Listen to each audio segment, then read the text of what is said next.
So the book is... Yeah, the book has helped me understand that the mission and the message that I'm conveying to the world is now a duty. It like you alluded to Aristotle saying that we need to discover that which we are very talented in, and then it's our obligation to share it.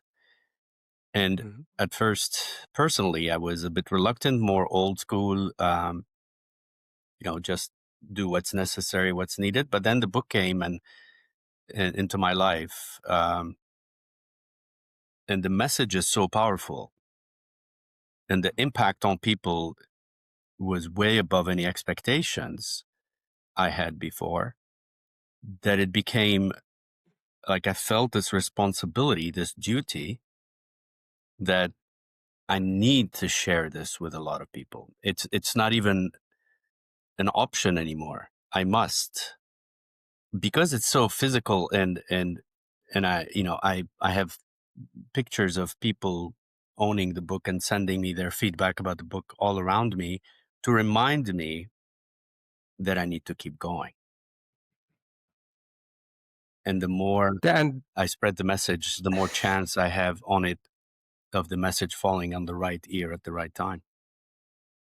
I feel like this is something that we are seeing a lot more of today than just a couple of years ago. Yes. And I'm going to try to paraphrase Professor Galloway. I think you know him. Yes, Scott Galloway. He's yeah. And what I like, there's a lot of things he says, and he talks a lot. So obviously, there's a couple of things going to be really smart as well. He says that if you can follow your passion, obviously, but passion at the end of the day, that the people that tells you that they are billionaires who made their money in steel, and they say follow your passion in in everything. What you should do, and what you owe yourself, and this was what we kind of touched upon before we started recording, and the fact that you as a person, everyone, owe it to themselves to figure out their strengths, their talent, and utilize that. And there's a dual reason for it, as we spoke about. And obviously, the one side is that you owe it to yourself to find and discover your talent, and because that's about happiness. That's about mastering. It's about happiness. It's about allowing yourself becoming good or even great at something. The other part, which is just as interesting, is that you owe it to your peers, your colleagues, your friends, your family, your surroundings, because you will by default be a better version of yourself if you get to utilize your strengths and your talents. And I think this is something that's missing throughout society as a whole. I've been moving around a lot in my life, and I've seen people growing up one place, being bullied, knowing full well that if that person grew up another place, they'd be the hero. They'd be the leader. And it's all about, your personality, who you are, your strengths, and where people fit in. And we see this through the education system as well. Everyone goes through the same mold. Grow up, be an engineer, be a lawyer, be that, just do an education. If you aren't working with your strengths and your talents and who you really are, well, I'm sorry, you're not going to get great at it. You might be good, but you're not going to get great. And you have this one life. Please use it. Use it for everything. Yeah, use it. Find your talent, not just for you, but for everyone around you as well. So very good. Very good. This is what I like with our conversations. Yes.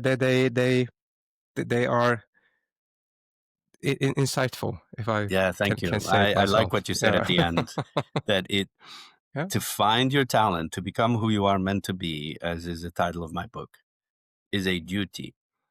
You cannot, it is not ethical to just sit on your talent unused and go to the grave with it. It's unethical. Not to mention, Yeah. your beliefs, your credence. It is the world. The world needs the genius and the creativity and the talent of each human being for it to become a better place. Yeah. This is like if we have a footballing team to play football. Now, obviously, everyone in a footballing team, let's say Barcelona, because Barcelona is a really good footballing team.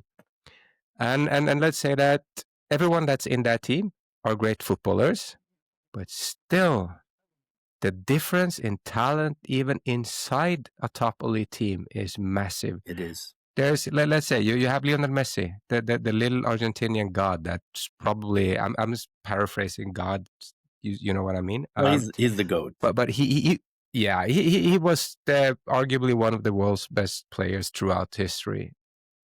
And if you were to pick him up and let him be a midfielder instead, well, he's still going to be a good footballer, but you're not utilizing his talent. Correct. You are scratching it. Now, let's say we are pulling him back even further. So we're going to put him as a defender. Now you have this little Argentinian guy that's 167 high, and he's up against Erling Haaland and these big brutes of the. Now he's probably not going to play that much. Still, his talent puts him in the team, so now he's a squad player. Yeah. He's not. He's there, but he's not close being the better one. And let's put him in goal. Now he's a goalie, and he's in a green shirt. And but you see where I'm coming from. Yeah. Even at an elite level, the importance of actually being allowed to play the game to your strengths is immense, and to believe that it's different for engineers or for lawyers or for medical doctors or for plumbers or electricians or graphic designers. No, it's not different. You need to discover. That's right. Yes, you need to find your talent and you need to utilize it, and you owe it to yourself to be as good as you can be. Absolutely. Be all you can be. So two things. One is you owe it to yourself. Like I was a project engineering manager. I was a project manager. I did very well at it. Like you said, Messi could be a good defender. Yeah. But I did not do great at it because it wasn't what I was meant to be doing. And when I found what I was meant to be doing, not only is it easy, as you see Messi getting into the 18-yard box, but it's also very rewarding. And the second thing is the coach is very important. The football coach needs to have the flair, the thinking, the feeling where somebody would be better in midfield than defender or vice versa. And that's the Pygmalion effect that I was talking about. You see something in someone, like a goalie could be an excellent striker.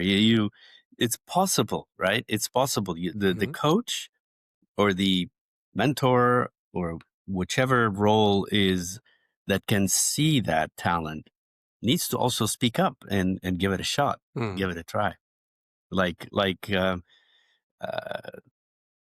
Jordan, played football.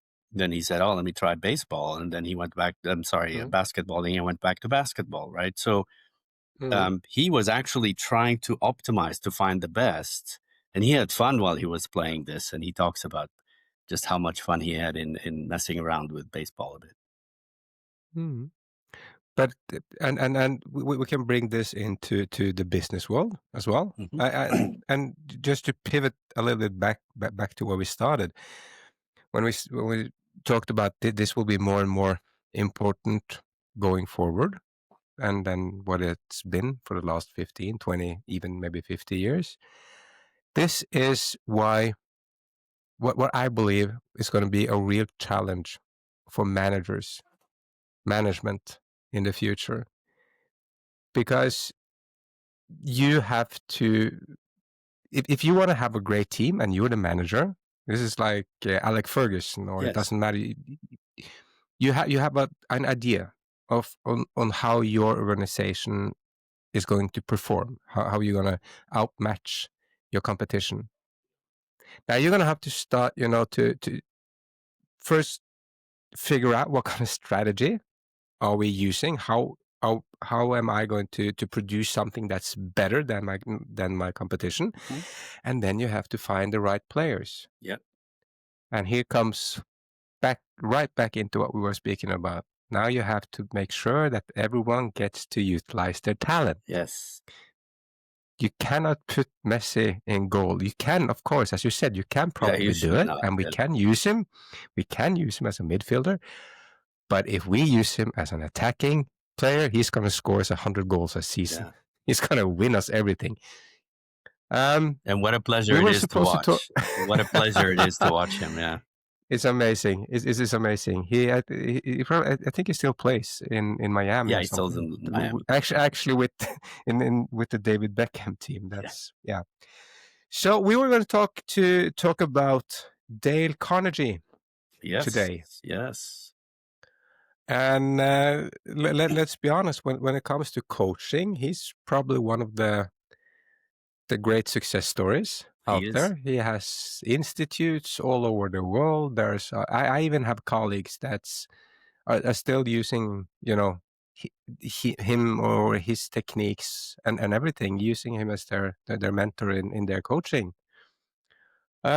What is your take on Dale, on Carnegie? So, are you familiar with him? Of His course. work, his writing? Yeah. As a coach, I studied him even before becoming a coach. Even as I was progressing through the ranks of Bechtel, I studied Dale Carnegie. I read his 3 books. Of course, the most well-known one, the How to Win Friends and Influence People, a classic as big as Napoleon Mm-hmm. Hill's book. But I also read the other 2, The Quick and Easy Way to Effective Speaking, which is an excellent book in communications. And he himself struggled quite a bit as a young man with that.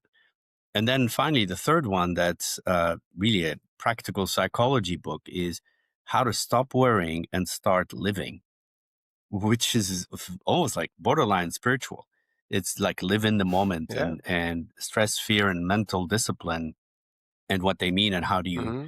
leverage them. So he was ahead of his time in many fields, in emotional intelligence, in anxiety and stress, and also in communications. We're talking like the first half of the 20th century here.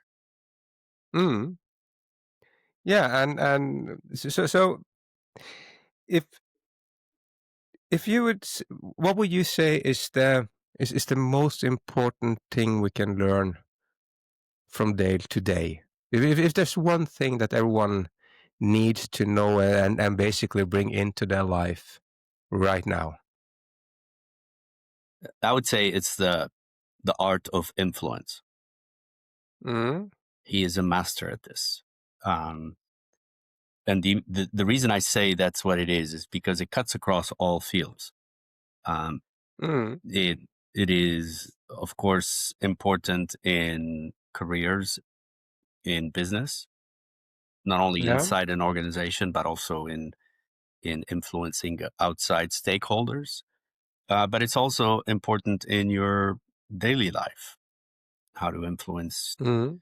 children and have some enlightened parenting, and also very important in influencing the course of events. So how do you use your talent, your skills, as well as summoning the power of an organization to make an impact in the world? How to raise funds, how to act at the right time in the right place to make a difference. So influence is huge, and he talks about it at length in a couple of his books, the How to Win Friends and Influence People, as well as the Quick and Effective Way, um, uh, the quick and easy way to effective speaking. Can I try to pivot him a little bit into your teaching? Yeah, Uh, no, and I'm a little bit honored. about I'm what we honored spoke to about be. before. Yeah. I'm honored to be paralleled with him. Yeah, yeah, but the thing is that is like one of the thing is that he talks about all the time is to recognize or to not to flatter, but recognize honest or the proper effort Yeah. that other people puts in. Yeah. And I was kind of want to pivot that in. He feels that that's really important, and that kind of aligns for me with what you have been speaking about. You know, the talent part. You know, Yeah. if people work with their talents, Yeah. it will also be much easier to be good at providing them or recognize their effort Yeah. because they are really good at it, Yeah. and you can be honest about it. Yeah. Yeah. So in my book, in the essence of my Yeah, teaching is yeah. that when you become that for which you're designed for, when you recognize those strengths and natural talents you have, and you start putting them to Mhm, use, it becomes very easy for people to see that, for people to use that, and like I'm experiencing right now, people are coming from multiple angles, wanting me to tap into some element of the talent and skill that I put out on the market, that I put out in my communication, in my personal brand. And all I'm doing is being myself. So as like as Dale Carnegie emphasizes, I mean, he's got clarity, confidence, and authenticity are common threads in all of his writing.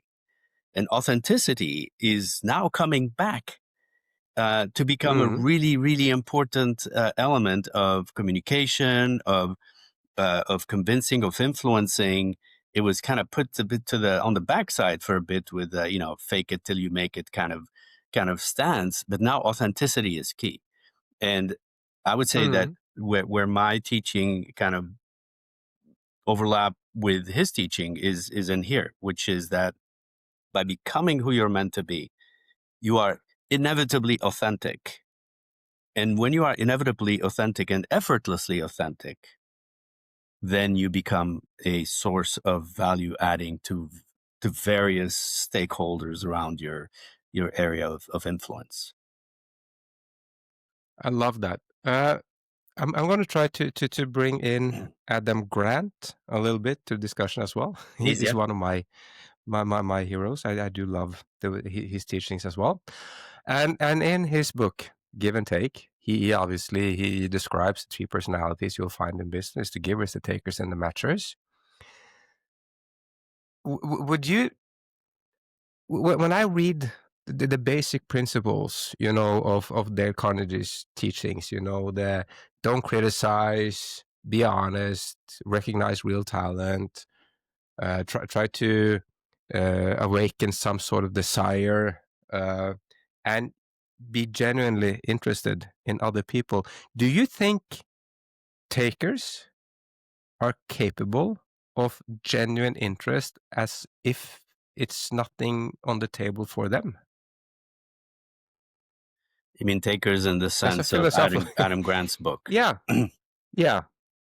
That personality, the type of personality that only wants something if there's what's in it for me is, you know, the you know, everything. And will they be capable of showing that genuine interest in other people and their thoughts and ideas and personality and talent and strengths and stuff like that?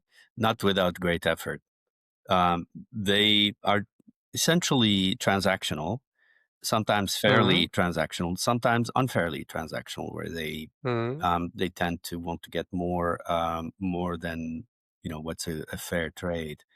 mm, Whereas Dale Carnegie is fundamentally about respecting human dignity, and when you're mm, respecting human dignity means making sure that that there is a reasonable, fair arrangement in any transaction. But more importantly, he's more relational than transactional, which means it's not even the mm. same sphere of thinking versus Adam Grant givers and takers.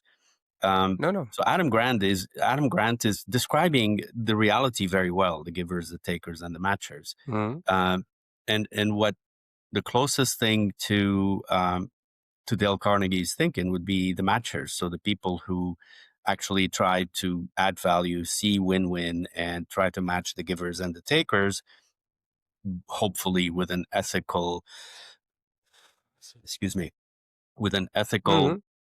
um, foundation to it, where they're genuinely interested in all the boats rising with the tide. Shall we try to give some practical advice here? If you had a coachee that came to you, and this coachee obviously had the personality traits of a taker, while as you know, as a manager, he needs to implement some of Dale's teachings. Yep. How would you go about help that individual try to, I don't know, get in touch with, or is it just techniques? What kind of person? If someone's listening to this, and they know Yeah. that their personality is on that side of the tree, but they Correct. still recognize the need of Yes. master these things, how would you go about help them? I would use the principles of Dale Carnegie. I would figure out through that person, the interaction with that coachee, what are some pain points that arise from being a taker. There are pain points. They're visible. They show up sometimes during reviews, sometimes during like interactions with some people, and they may brush them off, but deep down, it may bother them. And that's what I'd be looking for, is because in coaching, what we do is get the coachee to understand all the consequences of all their actions, and to make the connection between the two, so that we take them to a place where they're causing things as opposed to being the effect of things. So we try to establish. I would try to establish a relationship in this person's mind between that behavior, which is labeled as taker, and some of the pain points that they get from there, including being labeled as not a team player, or having their promotion. They may get some transactions, but the higher ups may see that they're not really a team player, and that hinders their promotions. Try to get them to see the connection, and try to get them to want to move away from that place. Only then, when it comes from them, when they decide, you know what, I agree with you. I think these behaviors are Mhm. connected, and therefore, okay, I don't want this outcome, so I'm ready to change. When they say I'm ready to Mm. change, then we start doing the usual coaching approach to things. Is there anything that you'd argue from his teachings that might not be as valid today as it was when he wrote his books? I would say the other way around. There Okay. are Yeah. things that are he's ahead of his times. There are things that are more Yeah. valid today in his teachings than they were, back in the middle of the 20th century, when it was, Mm. 1960s, 1970s. And here's the reason.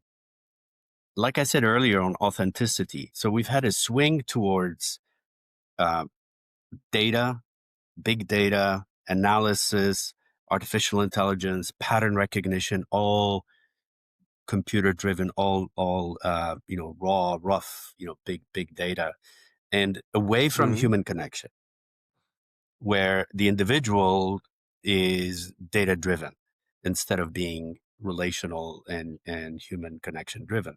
Now, of course, you and I know that we need both. However, at his time, Dale Carnegie was very strong on human connection, on human dignity, on drawing out of the human being the best of them, knowing that they have the best intention to do the best they can with what they have. That was his strength. So how, as an influencer, how do you establish that good connection, which, by the way, we establish in our coaching relationships, establish that relations of trust, and a relationship of based on, I want to connect with you. And once you have that Mm. relationship, that relational starts bringing its fruit. And that is the part that is now coming back with AI being so important now. People are yearning to go back to the human connection. Not everybody. Some people are still fully into it, and and continuing on their mode of, data. They now feed data into AI. But some other people are now stepping back and saying, wait a minute, this is becoming way too transactional, way too perfect, way too almost uniform. And now I need to enrich my life and enrich my performance with the diversity that comes from human connections. If you notice, the diversity is going down now with all these LLMs essentially Mm. outputting very similar output. If you ask the same question, you get very similar answers. The only difference there is context. So yes, you can enrich the answer with Mm. context, like your personal DNA, your what you wrote, how you are, who you are, what your values are. So that will bring a little bit of difference, but it's not such a big difference. So human connections, as predicated by Dale Carnegie, are now very, very, very important. And meaningful connections between humans is the new high value, Mm. sought after commodity today. And that's why I say Dale Carnegie was ahead of his time, because he pushed respect for human dignity as a cornerstone of effective leadership. That's powerful. Yeah, it is. It is very I've read powerful. that as well. Your techniques, you are very much aligned with Anthony Robbins. You told me that before. Correct. What would you say? Why did you choose one over the other, or are there more similarities than differences? I didn't choose one over the other. Yeah. My progression over the last, I want to say, 20 years in Mm-hmm. my personal Mm-hmm. development, started with Dale Carnegie and Napoleon Hill, and then it moved into Jim Rohn and so on and so forth. I've also diversified what I'm learning, how I'm personally improving myself, not just in leadership skills and personal development, but also um, in the psychology of the mind, and Tony Robbins is very strong with that. He Mm. learned NLP very early on, directly from Richard Bandler, and then they kind of split apart. So that's why he can't use the word NLP, but that's what he's doing essentially. And I find Mm. that to be fascinating. That was not in the times of Dale Carnegie. So Tony Robbins brings something to the table, as well as practical Mm. psychology, that is very relevant today. So like I say, I'm being successful on top of the shoulders of giants, and Dale Carnegie is one of I them, one of the early ones.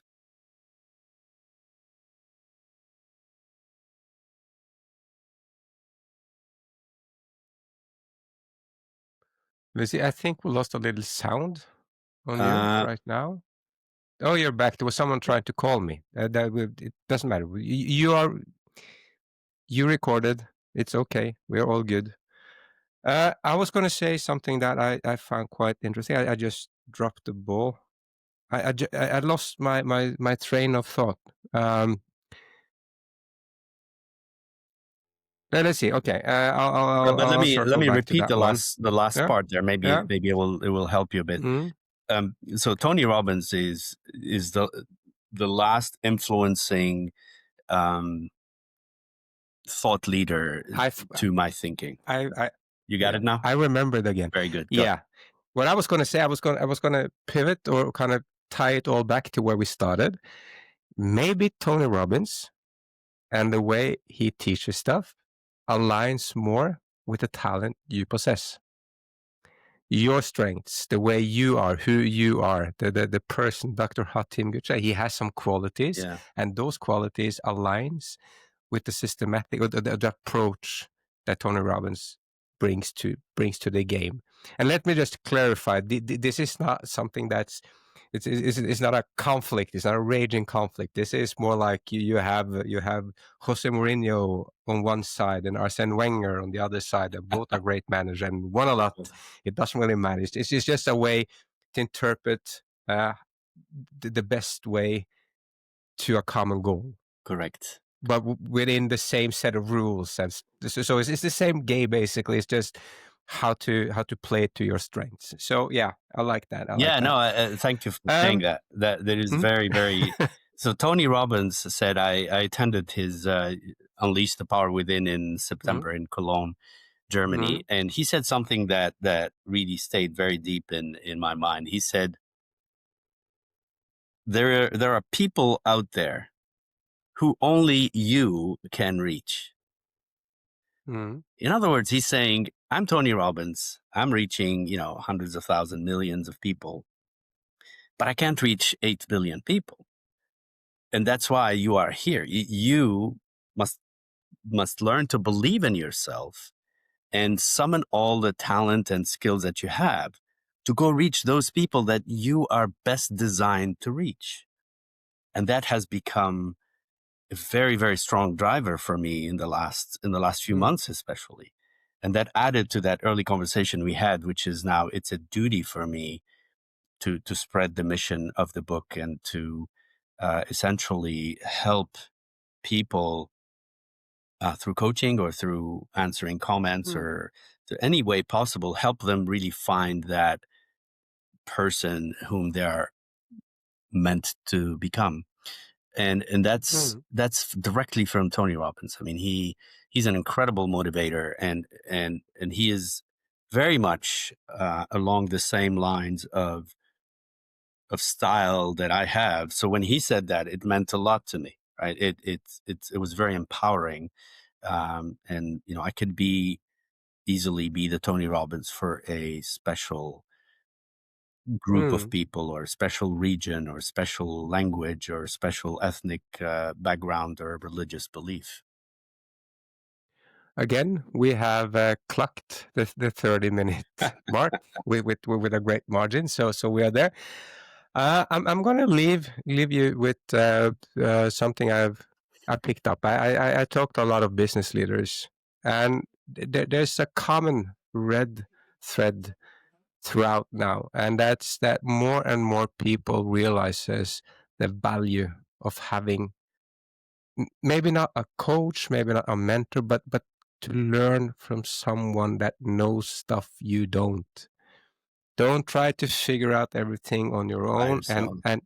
get Yeah. help. And this is like literally when I speak to middle managers, or I have talks or lectures for businesses with where all the employees are present. The only people I know now that always have coaches or someone to talk to are the top managers, and every one of them. So I this is a general advice. If you want to, if you want to get ahead, if you want to, really realize the potential you have, discover your talents and all these things, talk to someone. Find someone to help you. Find someone like Dr. Hatem or anyone. Talk to me, but talk to someone. Get help. It will give you a leg up. It, Always, every time. it will. We go much farther when we are seeking somebody who's been there and done Professional that, guidance. or Yeah. somebody who has Mhm. all the knowledge and the techniques to help you get off of very difficult situations sometimes.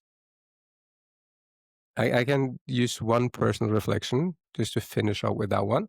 I'm a hunter, and I hunt. And when I hunt in areas where I'm familiar, I'll find the game and I'll get the job done. But if I'm going to hunt somewhere else, somewhere new, I'm traveling to Poland or to Spain or to Sweden, I'm always going to hire a guide. And so if I do that just to have fun for a week, a year, well, obviously everyone should do it Yes. when it comes to your life. Yes. Yeah. Okay. Amazing. Okay, Doctor, can I just take close with one yeah, yeah. metaphor? Yeah.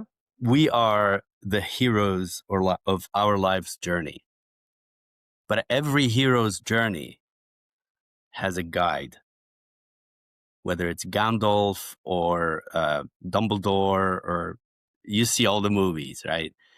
Like when you read my book, that book, it puts you in the middle as the hero, and Mm, I come in with the guidance and the advice in the book as the guide. and you need that guide, whether it's in a book or in person, whether it's Arvid or myself or anyone in your vicinity that speaks your language that you respect and admire. Seek their help.